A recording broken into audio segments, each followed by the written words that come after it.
you've ever wondered why your seafood okra does not bang like restaurant seafood okra, you want to continue to watch this video. In this video, I'm going to show you the 3 secrets to making the perfect, most delicious seafood okra every single time. We have all our ingredients already out, so we're going to be using chopped okra, we're going to be using some seafood. So I'm using shrimp and fresh cod. You can definitely use any kind of seafood that you love. I'm also going to be using stockfish, some crayfish, stew base, which is known as blended pepper, and some palm oil. So let's get to cooking the absolute best seafood okra ever. Okay, so the first thing I'm adding is just water. So this is just water from me cleaning my stew base pot, and then I'm adding more water. Guys, when you're making seafood okra, the goal isn't for you to have like a thick stew. It's not like you're trying to make like a really thick stew. You're trying to make a light sauce, right? And now I'm adding my stockfish and my crayfish. This is like secret number 1. You want to build a stock with really well aged seafood. You don't just want to go in straight with like fresh seafood. You will not get a lot of flavor. So make sure that you have something pungent in there. Crayfish, definitely. Stockfish is really good as well. If you don't have either of those, you can use like dried catfish or smoked panla. But you want seafood that has gone through processing, that is a concentrated seafood flavor, not fresh seafood. Don't rely on fresh seafood for building flavor. The second secret is time.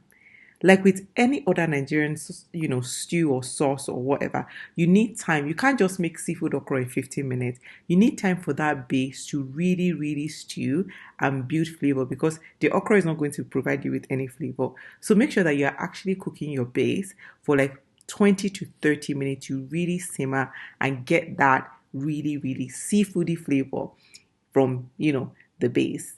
And then the last secret I'm going to share is the thickness of the sauce. I know I alluded to it at the start of this video, but honestly, you have to remember, okra is a thickener. It's like a viscous thing that thickens water. So the longer it sits, the thicker the stew we get. So when you're at this point in your okra cooking process, if you're already super thick, it's too thick. You want it to be light so that as it sits. So for example, when I cook my okra on a Sunday or a Saturday, I eat it throughout the week. So I'm going to have the last serving on Wednesday. And the okra that I eat from that pot on Wednesday is going to be thicker, definitely, than when I first cooked it on Sunday. So keep this in mind and make sure that you're keeping things light and airy, not super thick. Extra bonus tip: add your okra at the end and just bring it to a simmer. So it takes about 2 minutes from the time that you add the okra in to the time that it's ready to take off the stove. And if you're even cooking in cast iron retains heat more than stainless steel. So you want to, take it out of that cast iron right away. Otherwise, it will continue to cook and your okra might turn brown from being overcooked. Apply these steps, I promise you, this is like the best okra soup you ever make. And this is the only okra soup recipe that you need. It's delicious, it's seafoody, it's pungent, it's everything you want in a seafood okra. And yeah, have it alone or with swallow. Enjoy. When you try it, do let me know. Like and subscribe if you're new here. Alright guys, until next time.